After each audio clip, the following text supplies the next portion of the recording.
माथेरान परिसरातील वाघाची वाडी येथून नैसर्गिकरित्या वाहणाऱ्या नदीच्या दोन्ही बाजूंना अनेकांनी व्यावसायिक उद्देशाने फार्म हाऊस उभारल्याचा आरोप होत आहे।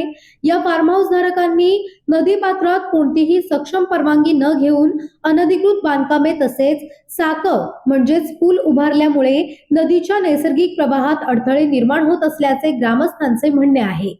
स्थानिकांच्या मते नदीपात्रातील या अनधिकृत बांधकामामुळे नदीचा प्रवाह व दिशा बदलत असून पावसाळ्यात पाणी आजूबाजूच्या परिसरात पसरते। यामुळे रस्त्यावरील मोठ्या प्रमाणात पाणी साचून रस्ता वाहून गेल्याने काही काळ वाहतूक व नागरिकांचा ये-जा मार्ग पूर्णपणे बंद झाला होता। या प्रकरणाची दखल घेऊन ग्राम विकास संघर्ष समितीच्या वतीने सामाजिक कार्यकर्ते गणपत वारगडा यांनी पनवेलचे अप्पर तहसीलदार जितेंद्र इंगले पाटील तसेच रायगड जिल्हाधिकाऱ्यांकडे नदीपात्रातील अनधिकृत बांधकामे तातडीने हटवून संबंधितांवर कायदेशीर कारवाई करण्याची मागणी करण्याचे निवेदन सादर केले आहे। विशेष म्हणजे वाघाची वाडी येथील नदीपात्रातील अनधिकृत बांधकामांबाबत यापूर्वीही अनेक वेळा तक्रारी व अर्ज देण्यात आल्याचा दावा करण्यात आलाय, मात्र अद्याप कोणतीही ठोस कारवाई झाल्याचे दिसून आले नसल्याने ग्रामस्थांमध्ये नाराजी व्यक्त होत आहे।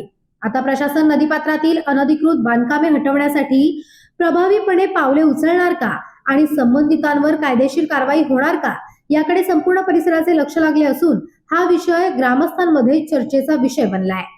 पनवेल, नवी मुंबई आणि रायगड जिल्ह्यातील ताज्या बातम्या आणि नवीन घडामोडी पाहण्यासाठी सबस्क्राइब करा कोकण संध्या न्यूज।